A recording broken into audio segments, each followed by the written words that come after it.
Hi there. Welcome to a series of videos called English for Emerson. This channel is the place to be to learn some basic English reading and writing and to get a whole lot of lectures about just about anything you can even imagine. And today we're going to be talking about money. Oh boy.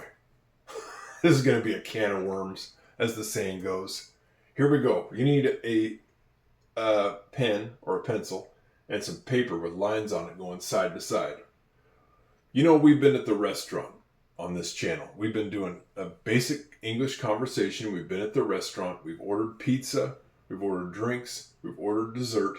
And now we got to pay. That's where we've gotten to. We got to pay. You know, they're not doing it for free. They're doing this to make money. And we got to pay for our meal. So what I say, when I'm ready to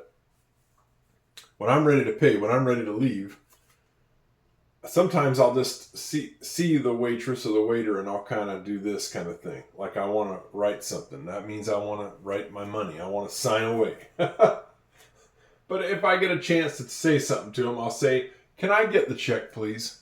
The check is like a little receipt. I'll put one up here. I'll see if I can find one and put one up here. Can I get the check, please? That's what I say. You start it with can. Capital C. That's a nice one. That's a beautiful capital C. On my capitals, I take up the space between three lines. I go from the top, through the middle, down to the bottom. Next letter is an A. It starts like a lowercase c, but then I connect it from the midline down to the bottom. And then an N, can, I. That's a pretty crooked start to my I.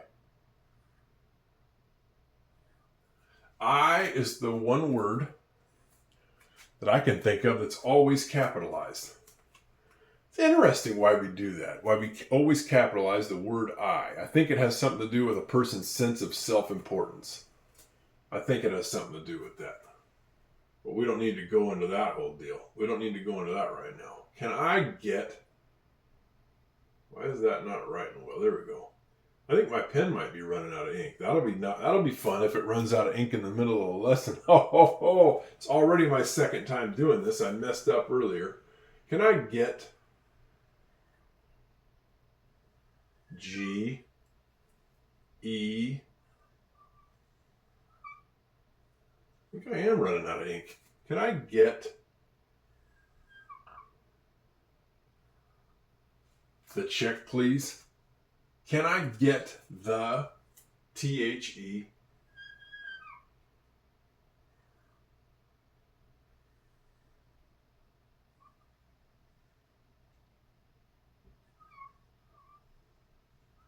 These dry erase markers or something else. You know, they came out with these when I was a kid. We couldn't believe it.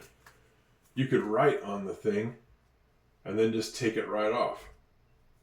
Well, I was supposed to anyway. We couldn't believe that when this first came out. I don't know what year those were invented. I think it was in the 80s. Couldn't believe it, how it came right off. I still don't understand it. Can I get the check, please? Listen to that word check.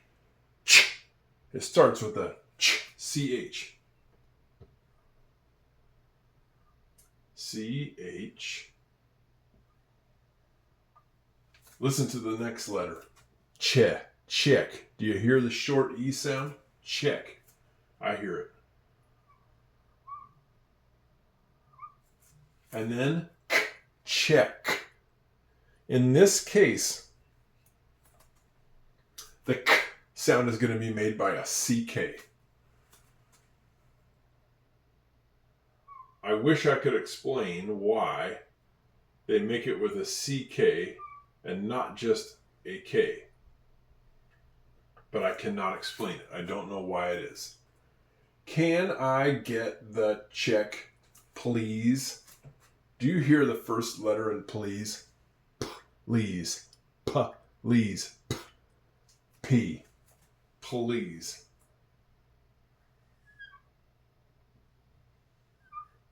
Notice that my P goes below the bottom line.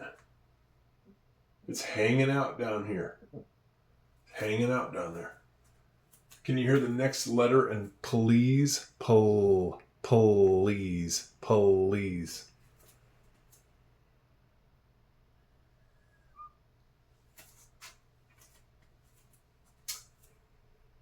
And then please. I hear the E sound. That's going to be made with an EA. A lot of times in English, the combination of EA makes the E sound. A lot of times. Then listen to the next sound. Please. Please. Do you hear the Z? You would think that it would be made by a Z, but it's not. It's made by a S. I don't know why. A lot of times, the Z sound in English is made by an S. And then we got a silent E. We got a silent E. Can I get the check, please? Yeah, I think that pen is running out of ink. Question mark.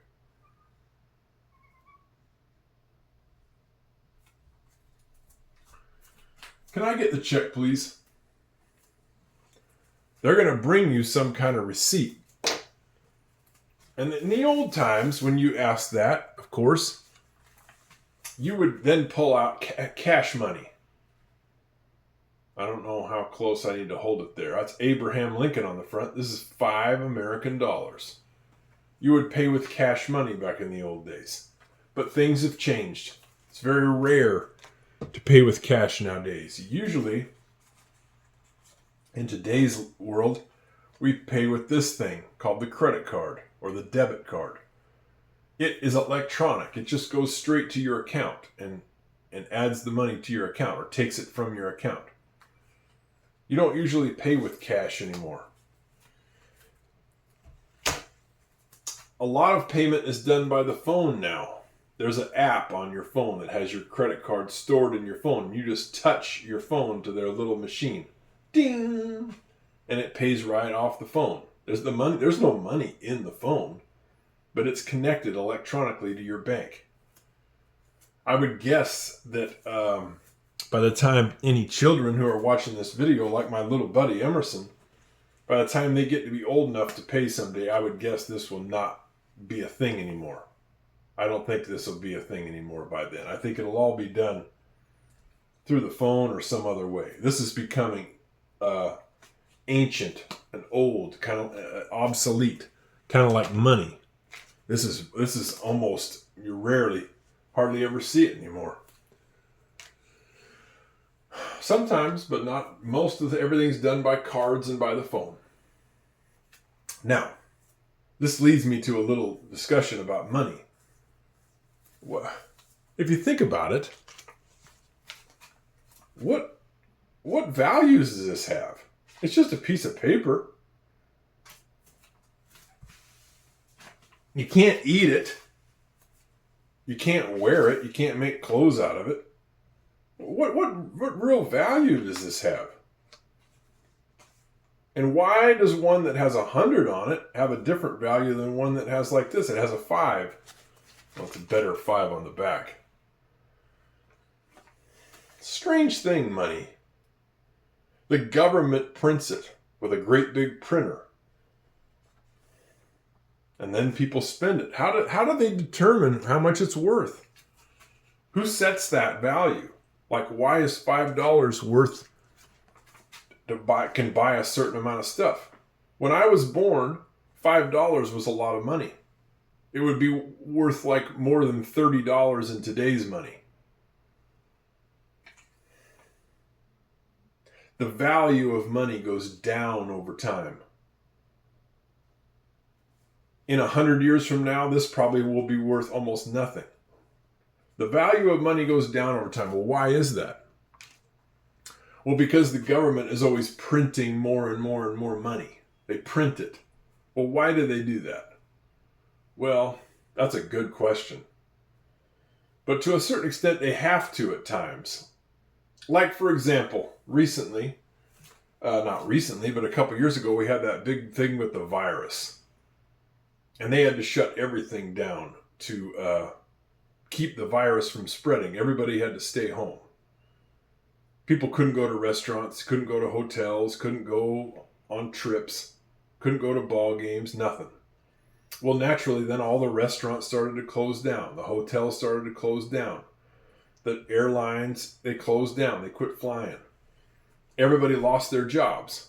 Well, that would have been a catastrophe. So what did the government do? Well, they printed a bunch of money. I'll put a picture up of a money printer. They printed a bunch of money and they gave it to people, basically. They just gave them money. Well, then the people said, oh my gosh, I got all this money. That's great. And they would get on their phone and they'd order pizza to be delivered to their house. They'd say, we've been sitting around here on this couch eating all this pizza. This couch is kind of disgusting. Let's buy a new couch. We got all this money from the government. Let's go buy something new. They ordered a new couch. They ordered a bunch of new stuff. Well, that gave the people at the restaurant jobs making the pizza. It gave people jobs delivering the pizza. It gave people jobs making couches and selling couches.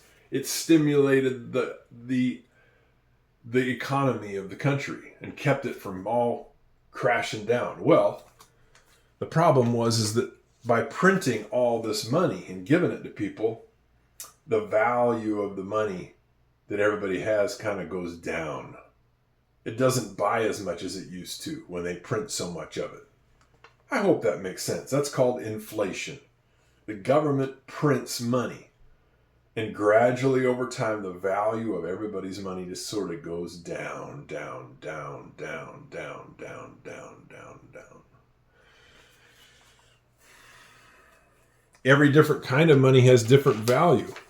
Here's some money from a country called Hungary.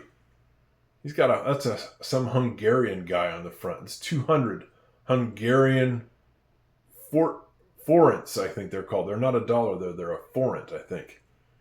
Well, what's this worth? It's worth almost nothing.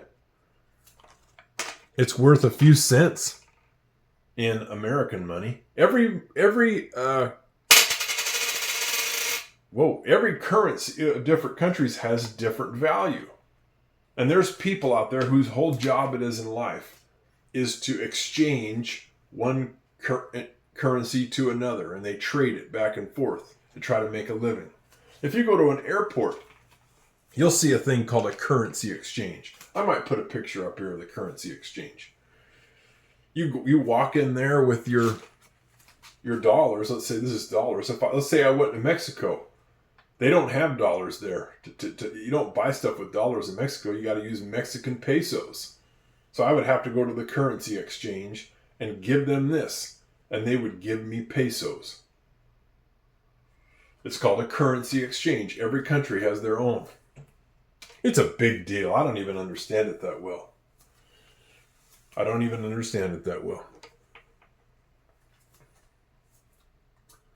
But this leads us to another problem. Once we pay, let's say that the waitress comes out and gives us a check. And on the check it says that our meal, our pizza, our water, and our chocolate cake and ice cream costs $50.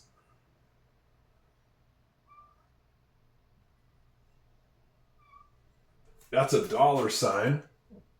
And that's 50. Well, we pay with our credit card. There's a little machine and she brings it around and says, okay, pay with this, or she takes the card and goes and charges it. And then she's going to bring this thing by and we got to do a thing called a tip. A tip. TIP. TIP, tip. Oh, I'm running out of room on the bottom of my board. That's a bad P. Can you see that down there at the bottom? TIP is a tip. Now, what's a tip? Well, in America, the people who work in restaurants don't make much money. Their base salary is low. So it's expected in America, it's not like this everywhere, but in America it's expected that you do a thing called 15% tip. 1, 5. And then there's a percent sign. Like that. You're supposed to tip 15%. Well, what does that mean? It means that I got to give extra. I got to give extra money. I don't have to, but it's expected in America. What's 15% mean? Well, 15% means it's a certain amount. And it's all based on the number 100. I'm going to write 100 right here. 100. 100%, and that's a percent sign right there. I'm going to write up the word percent and put the symbol percent. 100%, 100% means everything. Okay? Means everything. If you're going to have 100% of an avocado, that means you're going to have the whole thing. Okay? You're going to have the whole thing.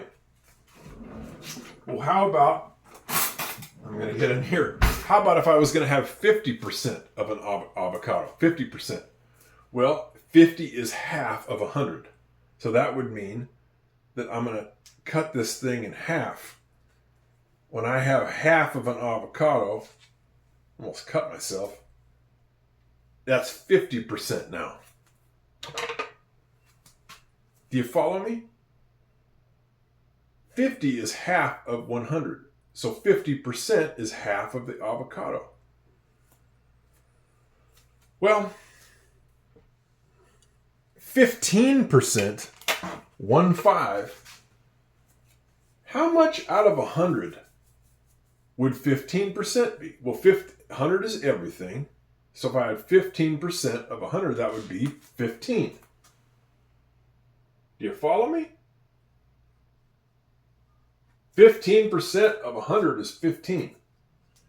If I had 100 people and 15% of them have blonde hair, yellow hair, well, 15 people were going to have yellow hair. 15%. But out of $50, what would a 15% tip be? Oh boy. Oh boy. Well, math is hard, you know. Math is hard. 15% of $50 is going to be about half of 15 because, 50 is half of 100. So I'm saying that out of this $50 check that we have from the waitress, our tip, there's a dollar sign, is going to be about $7.50.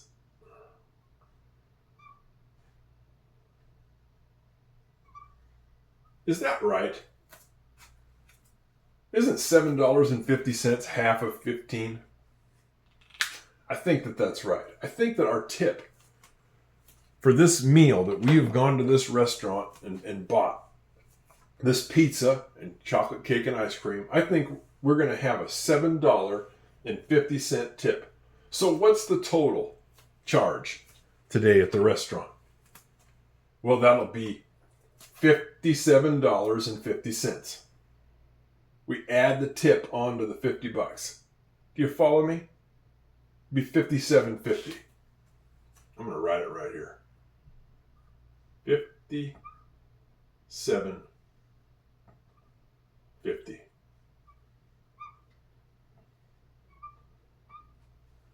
That's our final bill. And I'm so glad. I'm so tired of this restaurant. We've ordered pizza. We ordered chocolate cake and ice cream. We had to go to all this trouble. I didn't even get a chance to eat anything. It cost us $57.50. I'm ready to go home. And you know what? It's all on me. I'm going to pay for everything. You don't have to worry about a thing. Okay, we're done. We've been to the restaurant. We had our food. We've paid, and now it's time to go home. I hope this makes sense a little bit about the tip and how to pay.